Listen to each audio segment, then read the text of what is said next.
Welcome to Faith Over Breakfast. You are listening to a podcast by Pastor Eric Deepen and Pastor Andy Littleton. If you enjoy Faith Over Breakfast, we encourage you to rate it on the Apple Podcast app, on Spotify, or Google Play. Thank you and enjoy the podcast.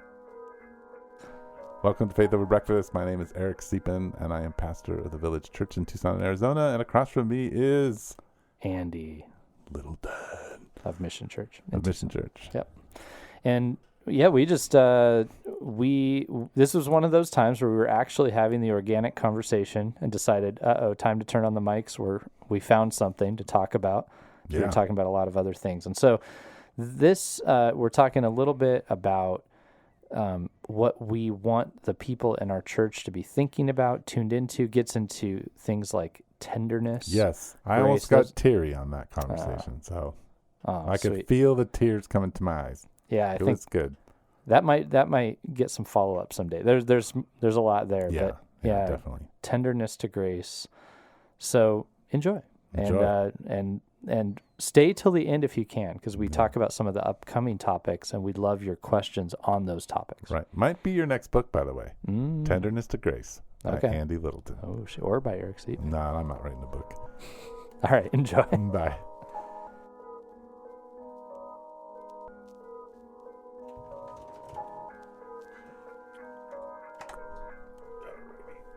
Check. Hello, Andy. Hey. It's good to see you. Yeah, good to be here. Welcome back from vacation. Yeah, that's right. We the last time we gave you guys a real stunner with talking about vacation. I'm sure my dad keeps giving me a hard time every time I see him about that podcast, because he and my mother listened to it together. He said, "What in the world?" It's like, vacations. I know about your vacations. Yeah. So we don't need to talk much more about that, other than to say I'm back. And as predicted in the last podcast, I said this wasn't going to be so much a vacate, and this was good. This was a good family experience, especially in relation to my mom. Yeah, and it was not a time of rest. Right, it wasn't vacating. It was taking your house on the road, and that it requires relational work and understanding and cross-generational stuff. Anyway, but I am glad we went, and it was good. Well, it's good to know that our pastors go on vacation, and they also have family, relational tensions, misunderstandings, joys, all of that, and sometimes all in one day. Yeah.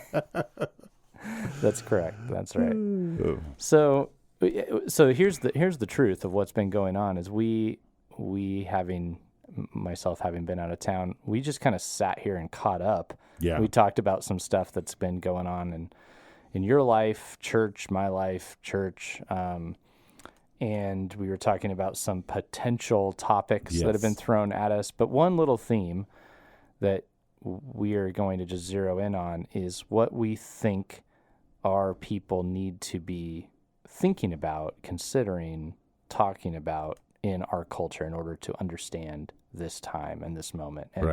And that is the true Faith Over Breakfast conversation of the morning, I think, which is why we kind of turned on the mics and decided to do it. Right. Is because this is not something we've come in scripted with, but this is something we want to ponder. What do we want our people to be considering, thinking about, being aware of? There's a lot. Yes. And I'm sure we'll miss some of that. Oh, we'll miss a lot. Yeah. But that's where our actual conversation was, and we just sort of said, "Hey, hold on. We need to turn on the mics. Turn on the mics. This is the podcast." Right. So welcome to the table. So yeah, okay. You were talking a little bit about a podcast called Unbelievable just now before we got on, and you were saying that and this is a podcast I was saying. Actually, I do think I've heard of it, but I have not listened to it. You have, yes, and they are getting people from different positions within Christianity. You were saying, and outside of Christianity, to talk to each other civilly. Yeah. And then people sit in and listen. And okay, so tell us about,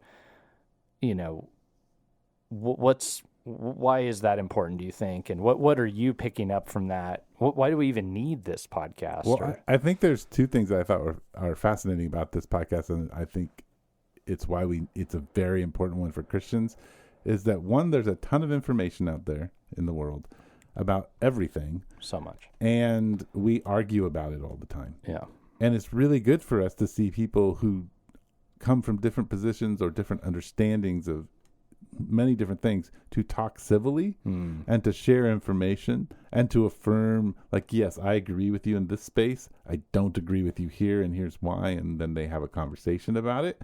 And then even when you see them feeling tense, they choose a posture of at least calmness, because that's what's expected in that podcast. Right. So one podcast I was watching was two historians. I don't know if you know who Tom Holland is. Yeah, familiar. It was Tom and another guy, and they were having an argument. It wasn't an argument. It was a discussion over does Christianity have any good influence over history, and did it shape history for good or for bad? And they were just having this conversation, and it was really fascinating, interesting, and you learn a lot because these are highly educated historians, right, talking about antiquity. Fascinating. The one that you and I were talking about was between a person who had become a Christian, who had been a gay activist, and now is a professor of theology, who is celibate and holds a very orthodox position when it comes to understanding gender. And then there was a pastor of a progressive church who had grown up in a Christian family, had come out as gay in his late teens, and now is a progressive pastor and a theologian himself. And they were talking back and forth about how you understand this, how you communicate it. And it was very obvious that they disagreed with each other. Yeah. And they were trying to figure out how to talk still. And that was, to see that modeled, I think is important for us, because what usually we do is we like, oh, I agree with him, and I cannot believe that that person believes that, and they're so stupid, and why do they do that? And we'll do that with very little background information on the person and their other views, right? I heard, so there was a piece of a Matt Chandler sermon that was shared with me, and one of the things that stuck out in it was he had said something to the effect of that post-COVID, there had been kind of a rearranging of the church. Yes. We still don't quite know what that looks like, but the data coming in now is looking as if 30% of people stayed committed to their church. 30% seem to be just missing entirely. But then the other 30% have moved. And the reason for that move has been almost entirely around political affiliation or public sphere opinion over one or two issues, and that many of them moved entirely into theological realms that they perhaps didn't even understand. Right. The alignment no longer had to do with kind of the core of the theology of the church. It had more to do with, so, for example, you don't require masks, I'll go there. Right. No matter what you teach about, whatever. Right. That wasn't the most important. It was more about the masks, or more about the election, or more about something, and that's an interesting phenomena. So what that means, getting back to what you were saying, what that means is that the church they're leaving is being rejected, not really for their whole viewpoint. And the viewpoint they're latching onto is being latched onto, though they may not even understand the whole entirety of the viewpoint there. There's not a lot of information about the background of this viewpoint, this person, this group. Yeah.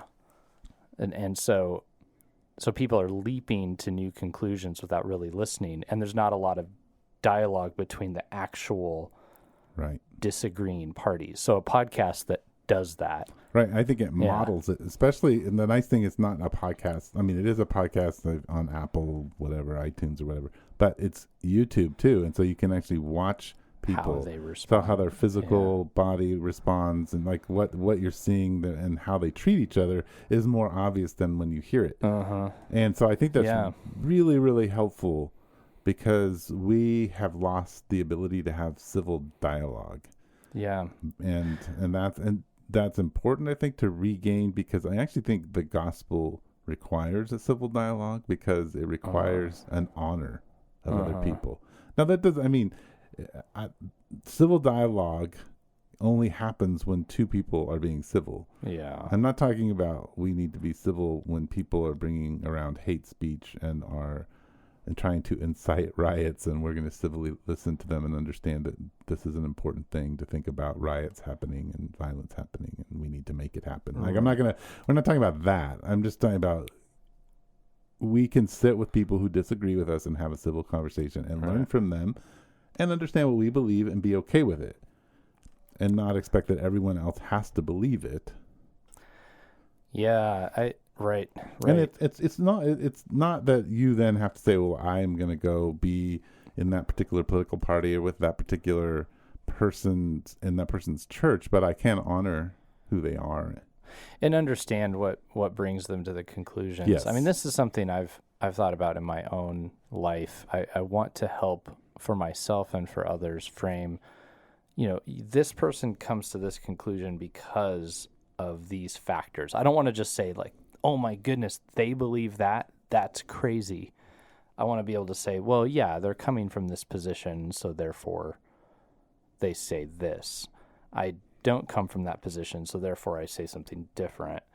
But I want to get out of the business of just condemning views without looking at the whole, or get a lot better at that. And I would hope that people in our church would also engage in more of that. I got an email.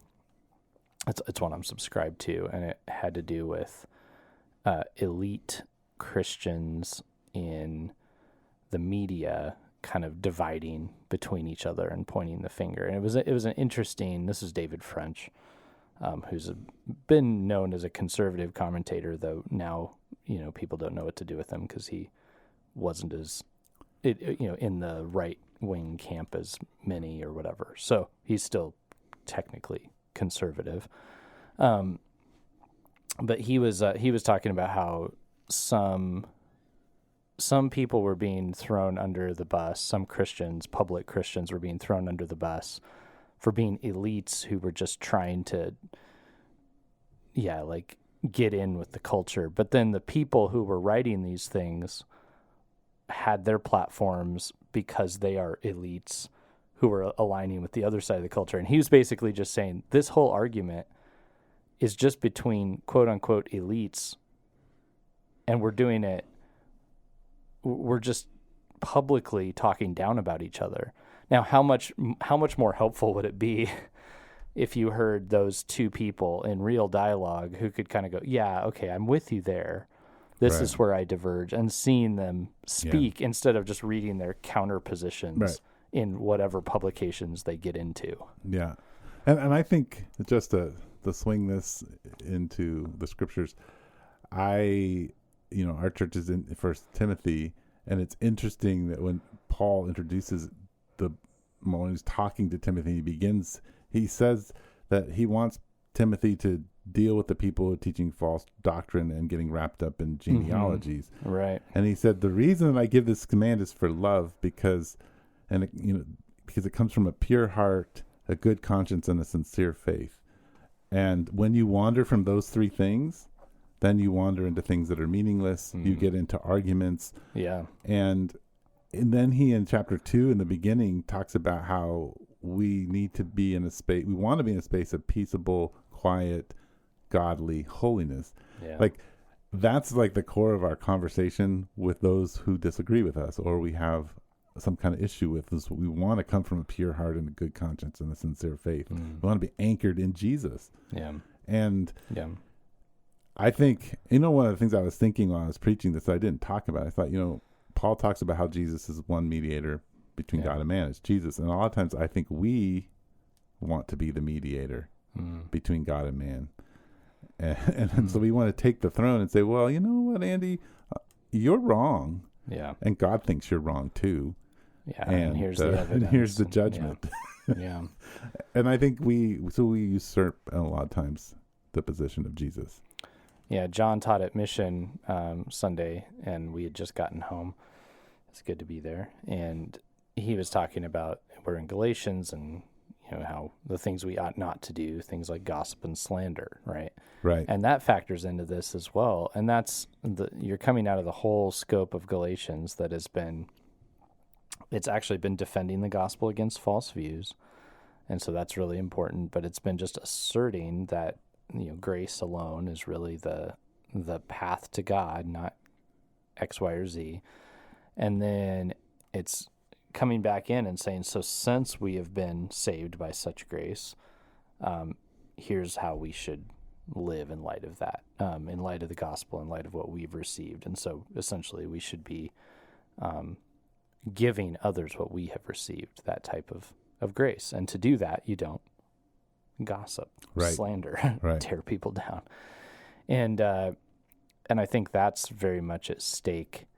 And so, if we were to say, what do we want our people? There's a sense in which there is this side of the Bible where you get to discover things that are right and wrong. Sure. Right. Yeah. Obviously, I think that should be very easy to see. Right. And you can even I could even believe that you are actually wrong. Yes. And could be leading people astray. Right. But I can still sit with you and listen. And if I determine that Andy's motive in dealing with whatever it is that I disagree with him in is to lead others astray and to gain power, right? Then the civility can still be there, but I can say no. Maybe what you're saying can have some validity, but the motives and the things, no, you're trying to deceive people, right?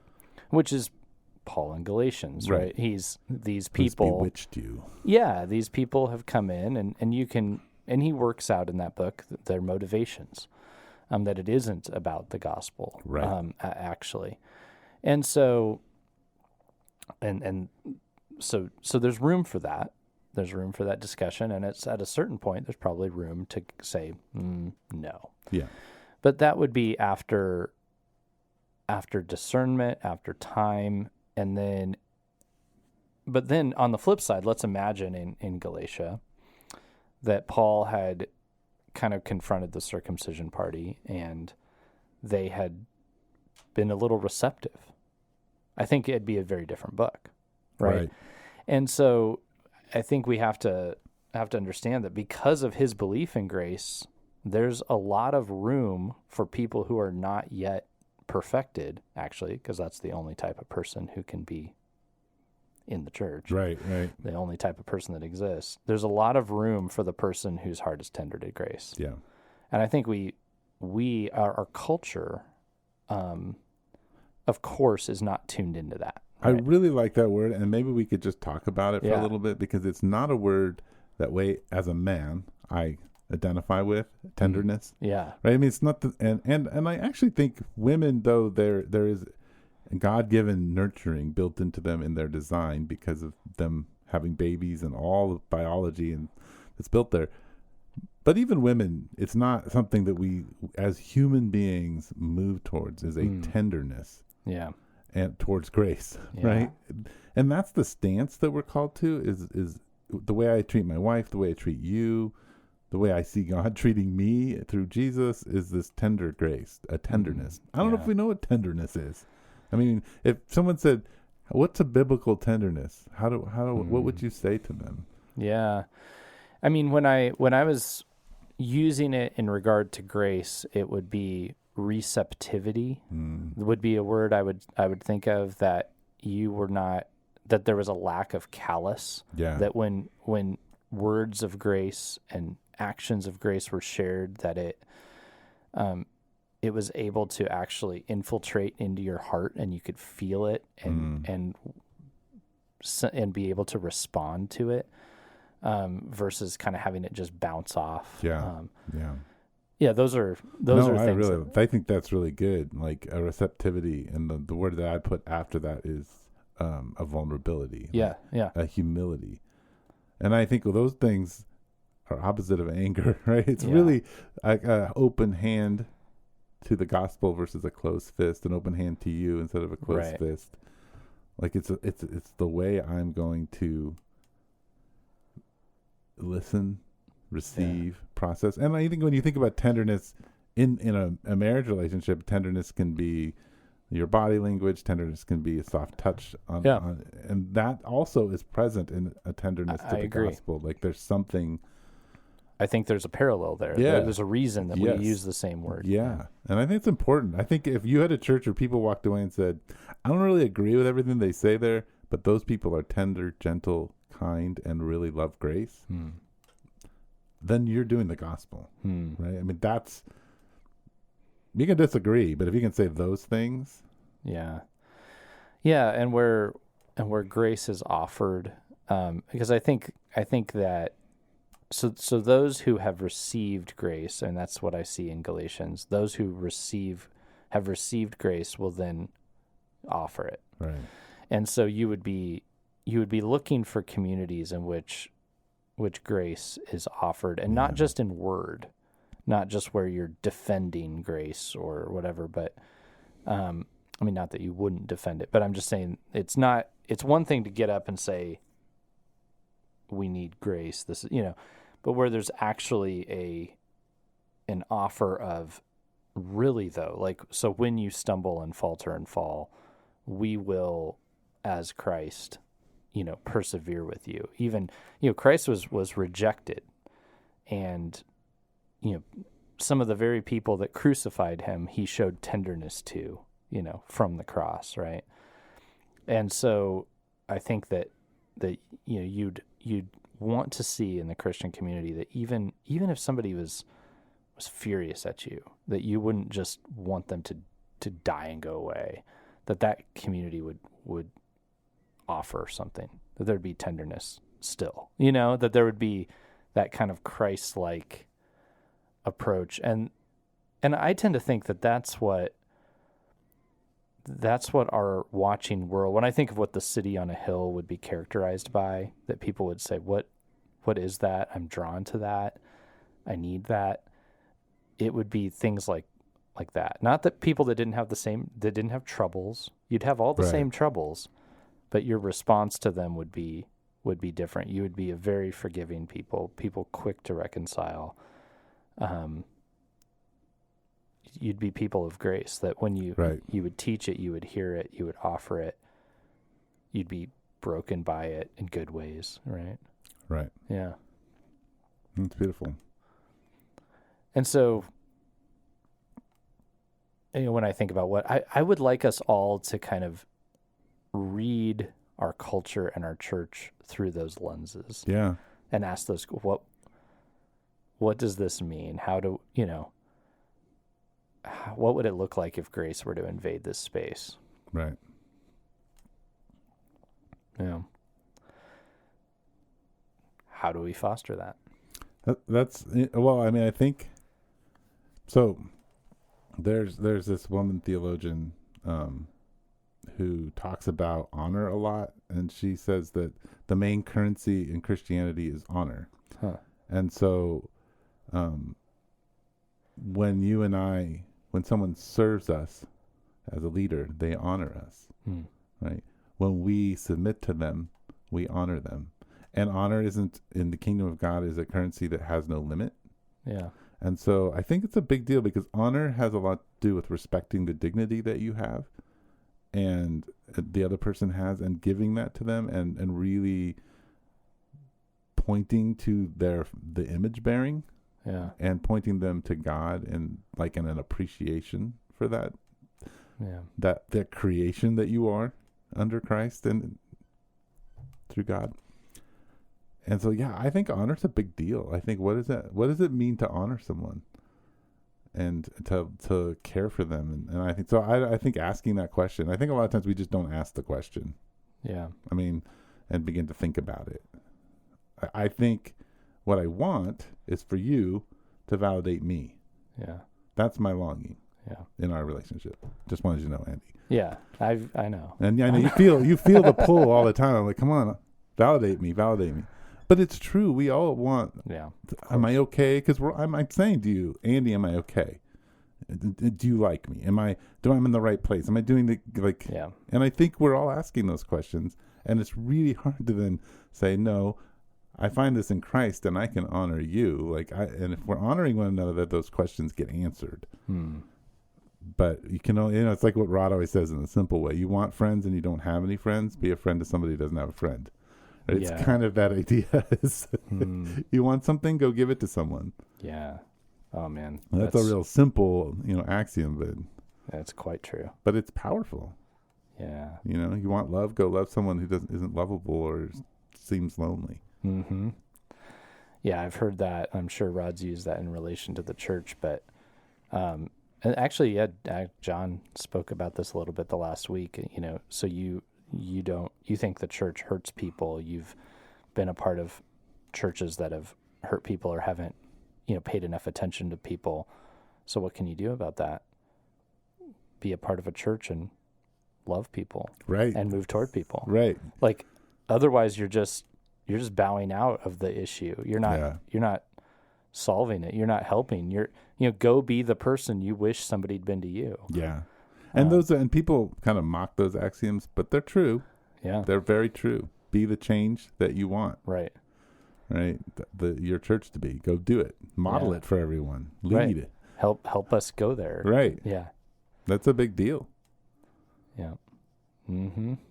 You want your wife or husband to love you in a certain way. Love them that way. Yeah.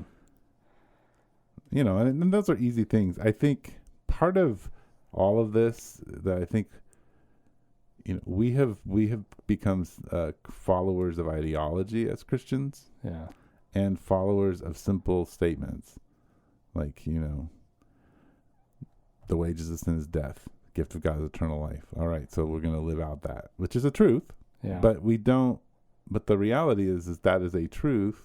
That gift is Jesus, and that Jesus is the God of the universe, and that God became a man and can infuse you with all of his wisdom and all of he gives you his spirit. Yeah. And so there's relationship. It's so relational. Yeah. It's not just a set of ideas, and I think ideas are important. Doctrines are good. We need to have them to give us a foundation. But the walls of the community of God are love. Yeah. And I think we have to build those. So it takes, and those are just real practical. It's how you treat people, how you listen, we think it's harder. Yeah. Yeah. Yeah, we do. I just finished on the plane. I read what's, really a children's book, I suppose, but A Wrinkle in Time. It's good book. I like the first one. I'm not really into the rest of them. As a kid, I wasn't. I had a hard time getting into the other two. I think there are two more, right? You might be right. I hadn't read any of them, and so I just wanted lighter reading. Okay. But the piece at the end, so there's, and I don't want to do an utter spoiler, but the question at the end is, what do I have that this dark force doesn't? Right. Arguments, it has those.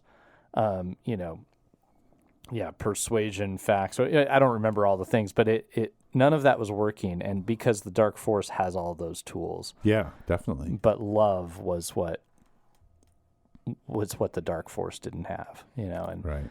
And so that reminds me of what you're saying. There is something to, and there's a lot of love and grace. There is a lot of love and grace. And I think and that's a good thing to talk about, because our Sunday night we were having a conversation, and somebody in our church said, okay, so he was just kind of trying to explain one of his position, and his position was, my orthodoxy is the Trinity. My orthopraxy, which is my practice, is love. Love thy neighbor. And then the question is, what is love? Yeah. And then we can work that out versus everything else. Love is actually the point in which we begin to build our doctrines. And a lot of times love is not the point in which we begin to build our doctrine. And I think we learn love from the Trinity. Right. Yeah. Right. So it's a nice place to start, but you can't stop at, and my practice is love, because you have to actually do the hard work of defining what is love. Yeah, because, and of course, you can just look across the scope of human history and see that things that we once thought were love have been we've gone, oh, that wasn't actually. Right. And don't be so foolish as to think that we won't do that today. Right. And not we as in the other people, but we as in me Yeah. and you. We will someday look back and the thing we thought was love will go, oh, whoops, wasn't. Yes. And so it's worth examining now, right? Yeah. Why not? Yeah. Yeah. I think it's good. Well, I think we're close to wrapping this up. Let's at least give everybody a heads up on some of the things that we want to talk about. yeah, we had so a we can great get some questions maybe. Yeah, we had a great topic come in from Jacob Lewis, and so hello, Jacob. We hear you. We're coming to it, and that's going to be around kind of the ancient forms of liturgy that have come back, and whether or not that's a sustainable model. So that's interesting. We're going to definitely jump into that. Yep. We've had we're thinking about. Dave Chappelle's show, J.K. Rowling. I should throw in, there's a lot of talk about Squid Game on Netflix and the spiritual implications of that. I'm going to have to watch this. I haven't seen it. I did not want to watch it. I know. But I just noticed that it was popping up in, Twitter feeds and different places. And I'm like, okay, this might. It's like one of the most watched shows. Got talk after church at Mission on Sunday, I'll tell you that. So I got to watch that, unfortunately. But I've seen some interesting, it's definitely social commentary. Oh, and we were at Abby's softball game last night, and all these little kids had watched it, and I was like, whoa, this seems like it's pretty deep, dark stuff for all these little kids to be watching. Definitely, maybe we should be watching this. So we should be aware. All right. And so, so if you have questions around the Dave Chappelle show or his The Closer that came out, Dave Chappelle's The Closer, Squid Game, J.K. Rowling, I'm sure there's more. Well, I would like to. A couple things. I started watching the American Gospel. Have you seen this? Yeah, I think so. Christ Alone, and then the other one is, I think, Christ Crucified. Oh, I've seen the Christ Alone. So Christ Crucified has a lot of my old, not necessarily friends, but certainly the emerging church. Interesting. So, okay. I saw the first. Tony Jones is in it, Brian McLaren, and then you got Begley and others. I mean, they got a lot of different people talking about the cross. Yeah. And I think it's something we have to be in conversation about, especially when it comes to the American gospel. Okay, so we'll be kind of, and the other thing is Brene Brown's Netflix special. I'd be interested in talking more about that. So we got stuff, people. We've got stuff. And Shannon, we sent your book. Hey, so it's gonna arrive. Yay! Good deal. Good deal. Okay. Well, so if you have questions around any of those things to help shape the conversation, send them to faithoverbreakfast@gmail.com. And we still have, how many books have we sent out? 2? So we still have 3 books. Well, Jacob's getting one. We have 2 more. 2 more books, and now it's open to everybody. If you're a villager, you go to Mission. Doesn't matter. We'll get you a book. But you got to be the next 2 to email us once this goes up. So this is my book. If your book. So The Little Man. So if you've already read it, I guess you could give one to a friend. But if you have a question, you want a free copy of that. And then maybe we'll just start giving away useless books in my library that I don't want anymore. Oh, I've got those too. Yeah, we might just start giving away books. I've got a lot of those. Let's do that. Get a random book from a grab bag. You don't know what's coming at you. That would be awesome. That would be. Okay, we're gonna do that. We're gonna do that after the other 2 books go out. Your grab bag. If you email us a question, you get a book. But we're only gonna do 1 book per person, so you don't get 2 books. And I will say, you could tell us a couple things about yourself, so we can at least pick something that might sort of be of interest to you. That would be helpful. Yeah. All right, this is awesome. Okay. faithoverbreakfast@gmail.com. Thanks for tuning in. See you next time. You've been listening to Faith Over Breakfast with Pastor Eric Siepen and Pastor Andy Littleton. Please share us on Instagram, Twitter, and Facebook. Thank you.